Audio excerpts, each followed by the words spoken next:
Today, I'm going to be doing a $105 budget computer build. In the past, I've bought computers on Facebook and they were already ready for gaming, but today I wanted to do something that's a little bit more recreatable. So I picked up an Optiplex 7040. I got this one on Facebook Marketplace for 50 bucks, which is a little bit cheaper than y'all would probably spend. I'd say on eBay they would go between 70 to maybe 110 depending on how fast you want to get it and depending on the storage that it has. But I wanted to do something that was really easy to just pick up, load in a graphics card, ready to go, and see how it performs.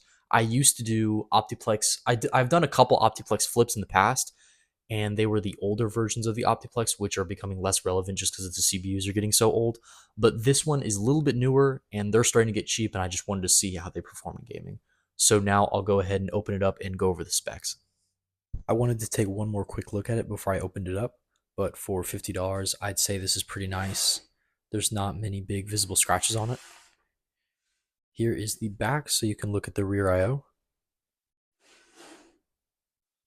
But I'll go ahead and take off the side panel now. But this PC has an i5 6500, one stick of 8 gigabytes of RAM. In the bottom right, it has the 250 gigabyte SSD, and then right here is the DVD drive.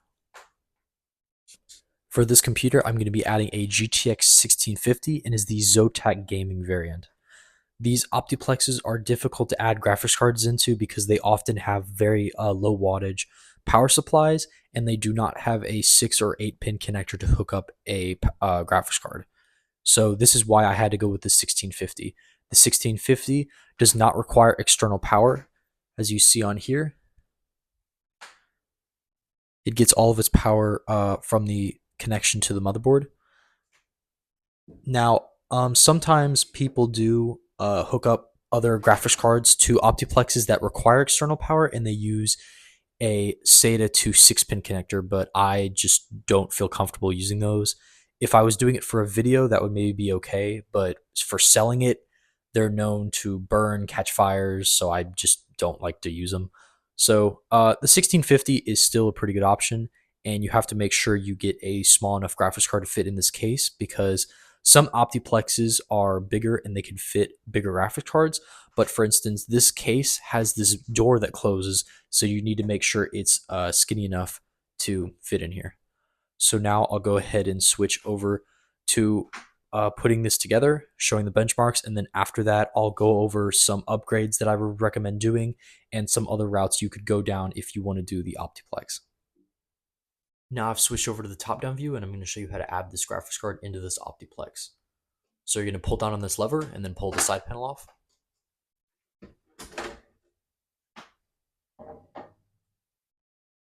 Now this door isn't held on by any screws, you just pull it up.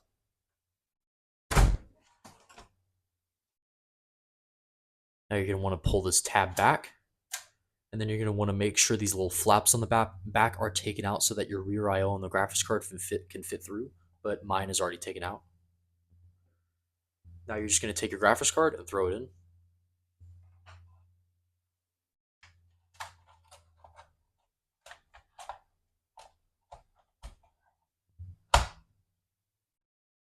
Now you're going to put this back to hold the graphics card in place.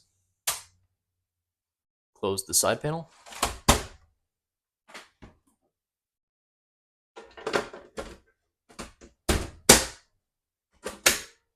And that's all. Now we're going to switch over to benchmarks. Alright, so now we're going to be playing Apex. We're going to be playing on all low settings, and then texture streaming budget is set to low.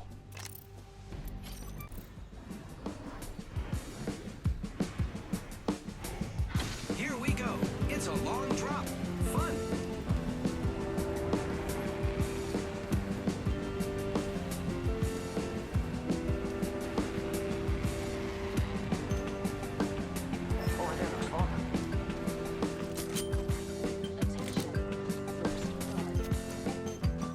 First blood on the enemy.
So right now the game is running around 60 to 95 FPS. You can see the RAM is maxed out, so adding another 8 sticks of RAM would really be beneficial and would help it a whole lot. I might up the texture resolution to medium, see if that helps the FPS a little bit, because the CPU is maxed out completely right now.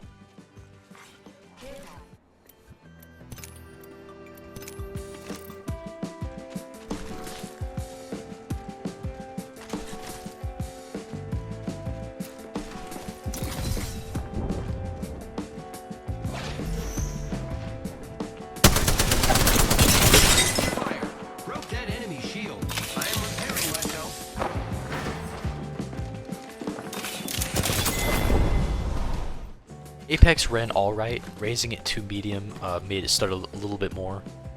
But the main thing I really think is the RAM.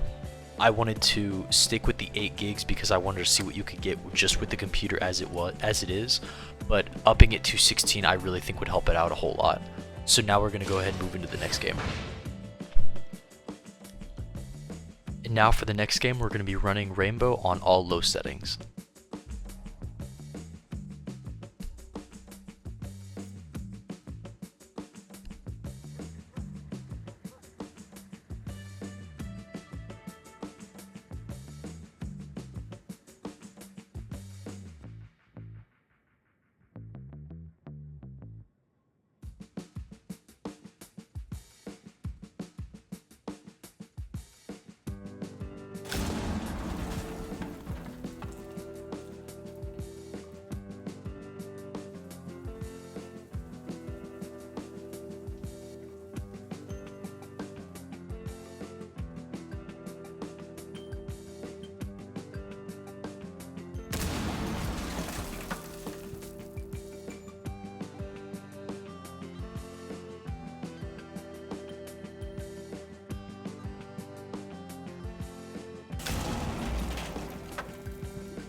For Rainbow, we got an average of 145, a minimum of 99, and a maximum of 201.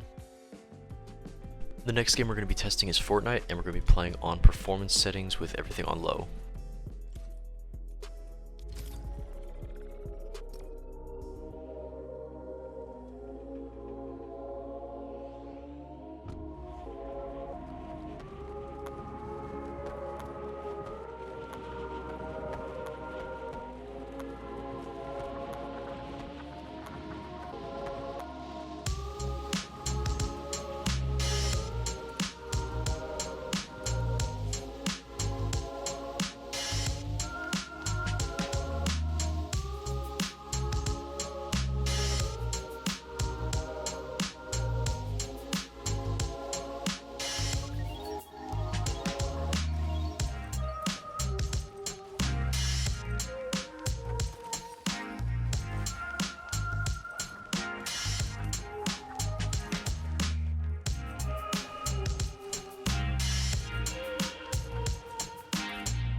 So Fortnite ran pretty good. It ran between 80 sometimes when you got towards people, and then I'd say it went up to about 140, but consistently around 120, 115. There were some dips sometimes, but as I said, I think that would be fixed just with adding 8 more gigs of RAM. But now we'll go ahead and move on to the next game. I tried running Warzone, and again with the 8 gigs of RAM, it really just wasn't playable. It was sitting around 35 FPS, but stuttering so much it wasn't really recordable. So I'm going to go ahead and go over to the Heaven benchmark.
For $105, I'm pretty happy with this computer.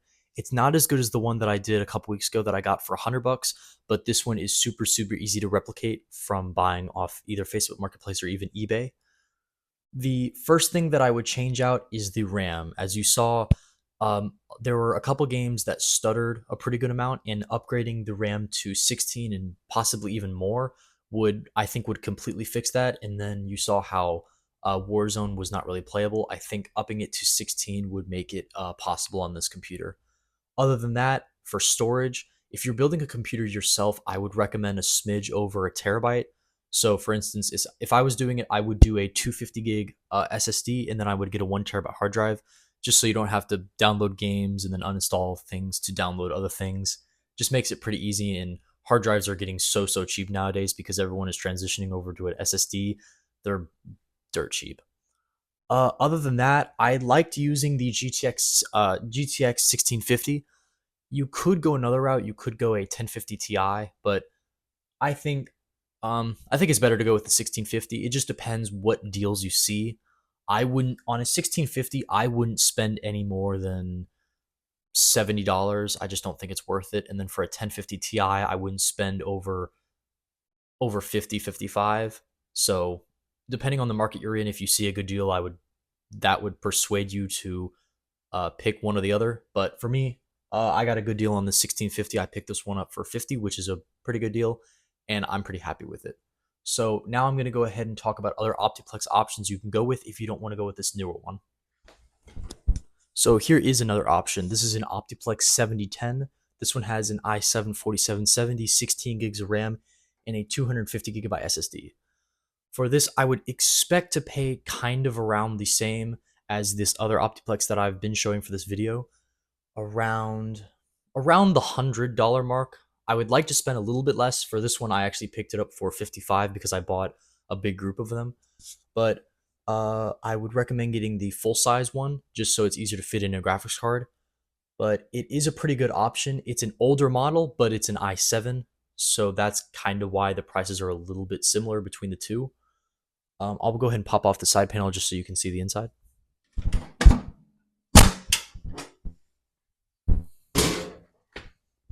But here it is. This is where the graphics card will pop in. I wasn't planning on doing a video for this. That's why I chose the other Optiplex, just because there's so many YouTube videos on these kinds of Optiplexes because they're so old and they've been out for so long. If you would like to see a video on this, I could. Maybe me just showing it with a graphics card in it, like a 1050 Ti or a GTX 1650. Or if you really want to see me switch out the power supply and put in a graphics card that requires a 6 or an 8 pin. Both of these computers are really good options. I would probably recommend the i7 4770 over the i5 6500. I've noticed that these perform a little bit better, especially with the 16 gigs. But if you're building that computer, I would say build it with 16 gigs. Do not build it with less. But both are good options. It's just whichever you see a better deal on. I like these because they are a little bit easier to case swap. Um, Partly because I do have a little bit more experience with these, but you do need to make sure you get this model. If you do want to case swap it, you do need to make sure you have this model that doesn't have the proprietary motherboard power connector. You can just get a dongle, but uh, this is a better option. But if you want to see a video on it, let me know, and that is pretty much it.